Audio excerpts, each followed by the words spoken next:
ಹೈಕೋರ್ಟ್ನ ಹಿರಿಯ ವಕೀಲರು ಸುನೀಲ್ ಕುಮಾರ್ ಅವರು ನಮ್ಮ ಜೊತೆ ಜಾಯಿನ್ ಆಗ್ತಾ ಇದ್ದಾರೆ. ಸರ್ ನಮಸ್ತೆ. ನಮಸ್ತೆ. ಸರ್, ನಾವು ನಿಜಕ್ಕೂ ಇದನ್ನೆಲ್ಲ ಸಿನಿಮಾದಲ್ಲಿ ನೋಡ್ತಾ ಇದ್ವಿ. ಒಂದಿನಕ್ಕೆ ಹೋಗ್ತಾರೆ, ಒಂದಿನಕ್ಕೆ ವಾಪಸ್ ಬರ್ತಾರೆ, ಅಲ್ಲಿ ಮಾತ್ರ ಆಗುತ್ತೆ ಅಂತ ಅಂದ್ಕೊಂಡಿದ್ವಿ. ನಿಜಕ್ಕೂ ನಿಜ ಜೀವನದಲ್ಲೂ ನಡೆದಿದೆ ಇದೆಲ್ಲ. ಹೌದು.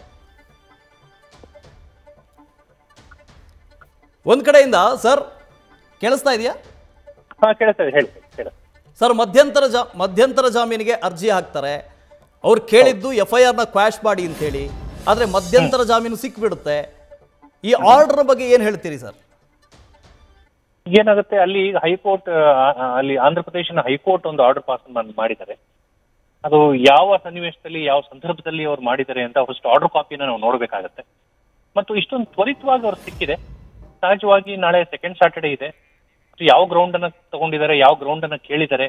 But what ever it is, ಜನಸಾಮಾನ್ಯರಿಗೆ ಒಂದು ಅನ್ಸುತ್ತೆ ಇಷ್ಟು ಬೇಗ ತ್ವರಿತವಾಗಿ ನ್ಯಾಯ ಸಿಗಬಹುದು ಅಂತ ಜನಸಾಮಾನ್ಯರಿಗೂ ಅನ್ಸುತ್ತೆ. ಮತ್ತು ಅಲ್ಲು ಅರ್ಜುನ್ ಅವರ ರೋಲ್ ಬಗ್ಗೆನೂ ಕೂಡ ಸಾಕಷ್ಟು ವಾದ ಮಂಡನೆ ಆಗಿರುತ್ತೆ. ಅಲ್ಲು ಅರ್ಜುನ್ ಅವರು ಅಲ್ಲಿ ಥಿಯೇಟರ್ ಏನಿದೆಯೋ ಥಿಯೇಟರ್ಗೆ ಹೋಗಿ ಅಭಿಮಾನಿಗಳ ಜೊತೆ ಸಿನಿಮಾ ನೋಡ್ಲಿಕ್ಕೆ ಹೋಗಿದ್ದಾರೆ. ಬಿಟ್ರೆ ಆ ಸಾವಿಗೆ ಡೈರೆಕ್ಟ್ ಆಗಿ ಎಲ್ಲೂ ಕೂಡ ಇವ್ರು ಕಾರಣರಲ್ಲ. ಸಾವಿಗೆ ಎಲ್ಲೂ ಕೂಡ ಡೈರೆಕ್ಟ್ ಆಗಿ ಇವರು ಇನ್ಸ್ಟಿಗೇಟ್ ಅಥವಾ ಯಾರನ್ನೂ ಪ್ರೊವೊಕೇಟ್ ಮಾಡಿಲ್ಲ. ಹಾಗಾಗಿ ಒಂದು ಬೇಲ್ ಕೊಡಿ ಅಂತ ಕೇಳಿರ್ತಾರೆ. ಹಾಗಾಗಿ ಒಂದು ಹೈಕೋರ್ಟ್ ಅವ್ರಿಗೆ ಬೇಲನ್ನು ಕೊಟ್ಟಿದೆ.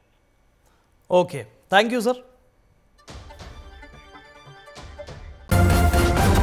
ನ್ಯೂಸ್ ಫಸ್ಟ್, ನಿರ್ಭೀತಿಯಿಂದ ನಿಮ್ಮ ಪರವಾಗಿ.